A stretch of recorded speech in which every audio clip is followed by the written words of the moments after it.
Hello, this is David Petersen, partner and chair of the Real Estate and Land Use Practice Group at Tonkin Torp. Indoor natural gas bans come to Oregon. The idea of banning gas stoves has gained national traction lately, mainly as a Republican talking point to generate outrage. But is there any merit to the idea that reducing natural gas use in buildings will have beneficial effects? Several jurisdictions in Oregon and elsewhere have concluded that the answer is yes.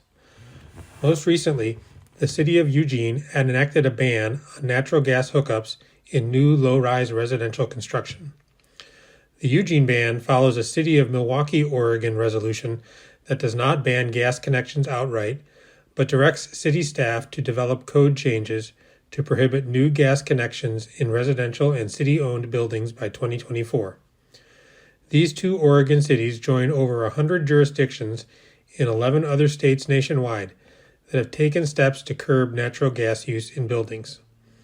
In particular, modern electricity-powered heating and cooling devices like heat pumps in place of gas appliances can drastically cut both energy use and emissions to heat and cool indoor spaces. Efforts to reduce natural gas use in buildings has numerous high-profile supporters, including the Sierra Club and the Oregon Citizens Utility Board. Fossil fuel use in buildings contributes about 30% of the nation's greenhouse gas emissions. Also, burning fossil fuels in buildings releases methane, a greenhouse gas far more potent than carbon dioxide. Consequently, converting to more carbon-friendly electrification in buildings can have significant emission reduction effects. Not surprisingly, the effort has opponents too. Eugene city councilors who voted against the measure unsuccessfully tried to submit the proposal to voters, expecting its defeat based on polls showing the proposal to be unpopular. An Ontario-Oregon assemblyman has introduced a bill in the Oregon State Legislature to adopt a statewide prohibition on natural gas bans.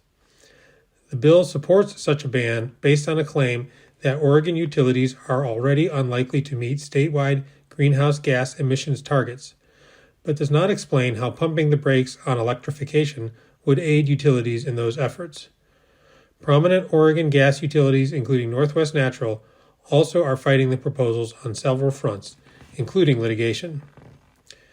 It seems clear that reducing fossil fuel use indoors would have significant public health benefits by reducing human exposure to the byproducts of combustion. From an emissions reductions perspective, however, replacement of natural gas with electricity is only as climate-friendly as the source of energy used to generate the electricity. While as of 2019, Oregon produced almost two-thirds of its electricity from renewable resources, ranking it sixth highest among U.S. states, the same is not true elsewhere in the nation, where electricity is still generated overwhelmingly from fossil fuels. Thus, policy decisions that seek to reduce natural gas use must advance alongside continued efforts to green the nation's electricity supply.